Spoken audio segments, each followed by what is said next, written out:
આજ રોજ ગાંધીધામ મહાનગરપાલિકા બન્યા કમિશનર શ્રીએ વહીવટી સત્તા સાંભળી પણ વરસાદ સિઝન નજીક આવી રહી છે ત્યારે વરસાદી નાળાની સફાઈ માંગ પણ બેદરકારી જોવા મળી રહી છે। જનતાના ટેક્સના લાખોના રૂપિયા વસૂલ કરી બેદરકારીપૂર્વક કામ કરી રહ્યા છે।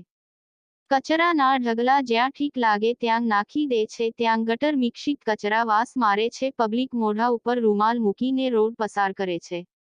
આવા બેદરકારી કરનાર ઠેકેદારનું ટેન્ડર રદ કરવો જોઈએ અને વ્યવસ્થિત ઠેકેદારને કામ સોંપવો જોઈએ, જેથી વ્યવસ્થિત રીતે કામ સંભાળે અને મહાનગરપાલિકા એન્જિનિયરને દેખરેખ કરવી જોઈએ।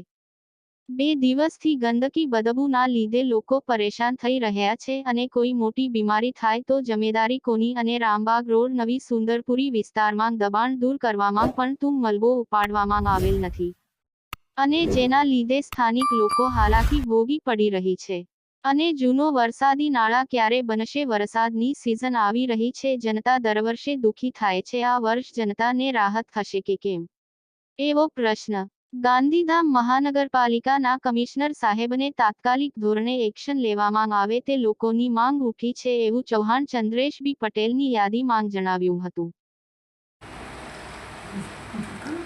સાહેબ, ઘણી જગ્યા એવી સંભાવના છે કે ગટરના નાલા સાફ થઈ રહ્યા છે, તો અમુક જગ્યા કચરાના જે એમ ઢગલા એમને પડ્યા છે।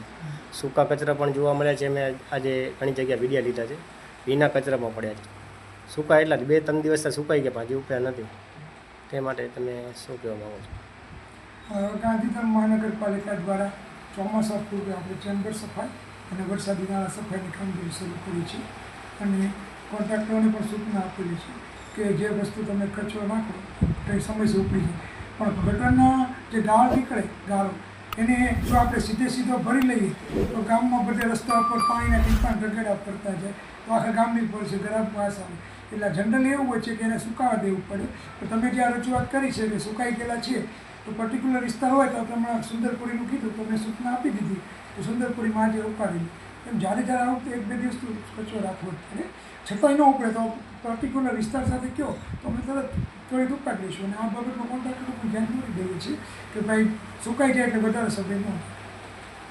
અને સાહેબ, હજી ઘણી જગ્યા પણ એવા કામગીરી ચાલુ જ છે મહાનગરપાલિકાની, તે ગટરના નાલા સાફ થઈ રહ્યા છે, પણ અમુક એવા વિસ્તારો પણ છે હજી જ્યાં દબાણો છે એને નામ પર નાલામાં ભરલ એવા પડ્યા છે, અતિશય ભરલ, બહુ દુર્ગંધ મારી રહ્યા છે। સુંદરબી ટાંકાની પરિસ્થિતિ તમે જુઓ ને, માથાના દુખાવો સમાન છે। તે માટે તમે શું કહેવા માગો છો? વરસાદ નાળા સફાઈની કામગીરી સાથે દબાણો છે એને પણ દૂર કરી દેવામાં આવશે। નોટિસ આપવાનું ક્રમશઃ નાળા પહેલાં તો આપણે ટેલ પોઈન્ટથી ચાલુ કર્યું છે, જેમને વધતું જાય જરૂર પડે પ્રમાણે દબાણ વિભાગ સાથે રાખી અને આપણે દબાણ હટાવી લઈશું અને નાળા સફાઈ કરી લઈશું।